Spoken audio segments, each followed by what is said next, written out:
Hi everyone, Jason Tripp here. Time once again for another Common Ground Cafe board game tutorial.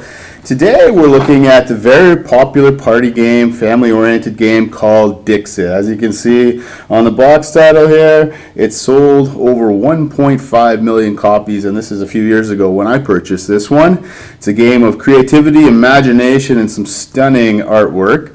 So let's take it to the table. I'll show you how it works, and we'll come back later. I'll give some final thoughts.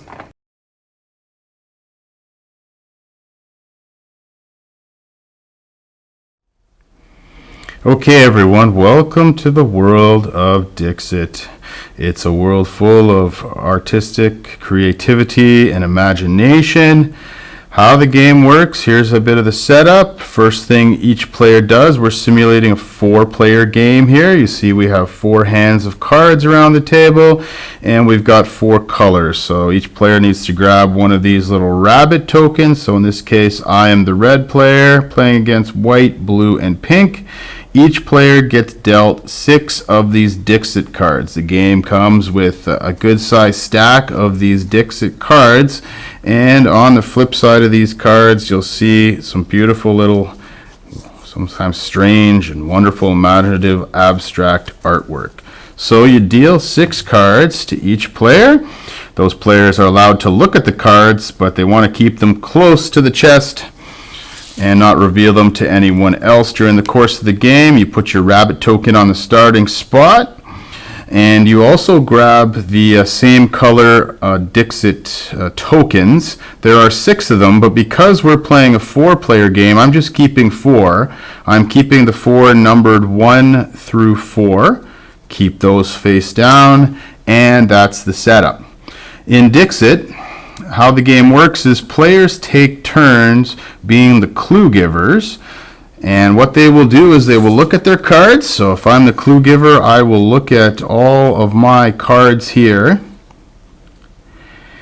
and as I'm looking at the cards, I will think of a one-word clue or a phrase that connects to one of my 6 cards. I will give that clue, and then the other players, after examining their cards, they will identify one of their 6 cards that most closely matches the word or phrase given by the clue giver, in this case myself. They will secretly slide one of those cards to me. So in this case I would have 4 cards mixed in. I will shuffle those cards and I will place those 4 cards on these 4 numbers here. You'll see these 4 numbers. It goes up to 6 for a 6-player game. And then after I flip those, each player will secretly guess which card of the 4 revealed was the card of the clue giver, and they will grab the corresponding number. So if I think it's card number 4 and slot number 4, I'll grab 4. Each player will do that, and at the same time they will drop their number on the board, and then the clue giver will reveal the final answer, and I'll talk about scoring in a moment. But for sake of an example here, if I'm the clue giver, I'm going to use the word trapped. I'm thinking about this card here, and for the sake of example, I'll use the word trapped. You might be thinking, well, why not use the word toy? Maybe that's a little more obvious. Well, the reality is, the trick in this game, the beauty of this game is that the word that I'm giving, or the phrase that I'm giving, I'm only going to score points if some of my opponents guess correctly and not all of them. So if the clue I give is too obvious, all the players will guess it, and I won't get any points. If the clue is so vague and obscure that no one guesses it, once again, I will not get any points. So I'm going to give the word trapped, which hopefully will connect some people to guess this card, but not all people. Okay, so here we have the next phase of the game. The clue giver has given the clue. In this case, the word was trapped. The other 3 players have submitted their cards, and we've got some interesting cards here. It seems like the word trapped could connect to a number of words. In fact, my card that I gave isn't the most obvious. This is a good one for the word trapped. They're all actually good. They're all actually good. So each player has to secretly sort of think and contemplate, which card is attached to the clue giver. Of course, they know their own card isn't the correct answer. So let's just say that Each player will grab a Dixit card, and then at the same time they'll drop those cards on the card that they think connects to the clue giver's clue. So in this case, white guess number 3, pink player guesses number 4, and the blue player as well guesses number 4. Obviously this card belonged to the white player, he guessed a different number. So in this case, the white player correctly guessed the correct card. The pink and the blue player did not. Now there's 3 different ways this can play out. Either all the players find the correct card, so if all players would have correctly guessed this card, each player would have got 2 points. So they'd move their rabbits up 2 on the scoring track, and the player who gave the clue wouldn't get any points. The other extreme is that no players find the active clue. So let's say instead of guessing this one, the white player picked number 1 and guessed that one. Well, once again, all the players would get 2 points, and the active player would get penalized and not get any points. In this case, however, 1 player correctly guessed the card while 2 didn't. So in this case, this is what the clue giver is hoping for. The active player, which would be myself, I would get 3 points because some, not all of the players correctly guessed my card. Now the other players, white, would get rewarded, in this case, for correctly guessing the card. White also would get 3 points. But because this card came from white's hand, they get an additional bonus point for each player that they enticed to guess their card. So in this case, red, myself, I would get 3 points as the active clue giver. White would get 3 for a correct guess, plus the 2 bonus points for getting their card guessed twice. Unfortunately, pink and blue don't get any points for this particular round. And then the game repeats in that manner. The player to the left will be the next one to give the clue giver. Everybody gets given a card now to replace the card that they've used. These cards get put into a discard pile.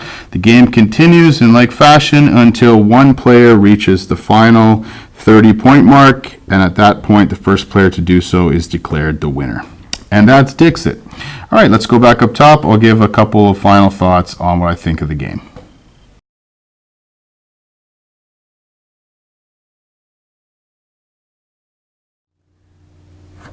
All right, everyone. Final thoughts time for Dixit. And you may be wondering, I get asked this a lot, why is the game called Dixit? What does Dixit mean? Well, allegedly, Dixit simply means a verbal statement.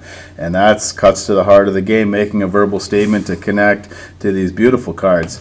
It's a game that's sold over 1 million copies worldwide. I can see why it's one of our favorite family games. It gets to the table with my family, and when we have some friends over who aren't heavy gamers, something lightweight, good for some conversation, good for some laughs. Dixit is one of our go-to games. The theme is good. The theme is good. It sort of brings you, sort of immerses you into that world of imagination and creativity. But the aesthetic value of this game, this is where the game really shines. I mean, and kudos to the artists of this game.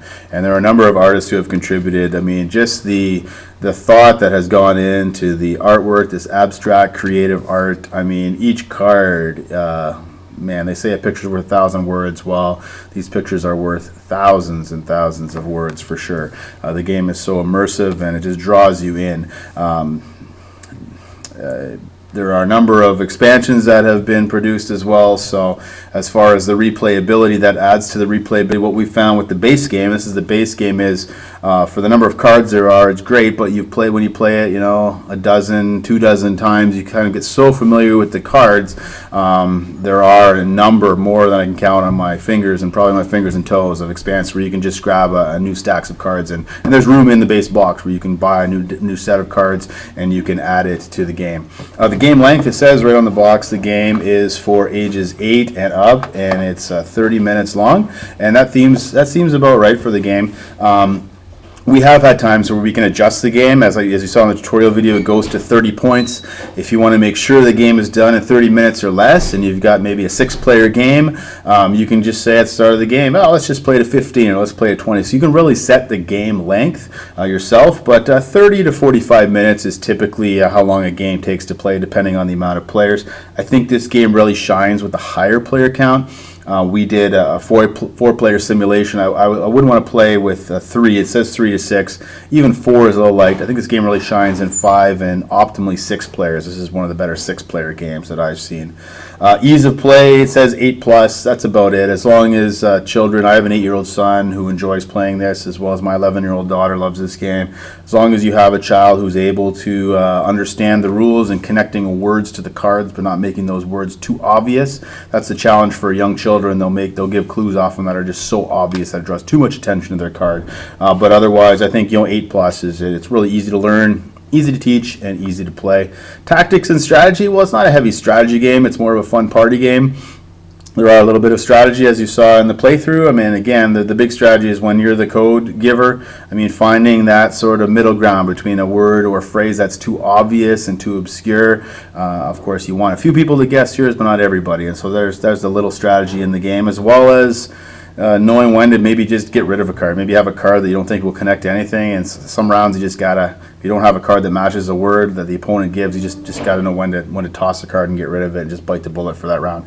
So it's not really a heavy strategy game. There are a few minor strategies and tactics throughout the game, though. It's more just a fun family game, a game of laughter, and it really draws you into sort of the creative, imaginative world, and the cards do a good job.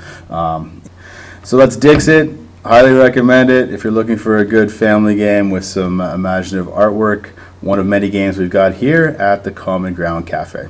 Thanks for joining us, and we'll see you again next time.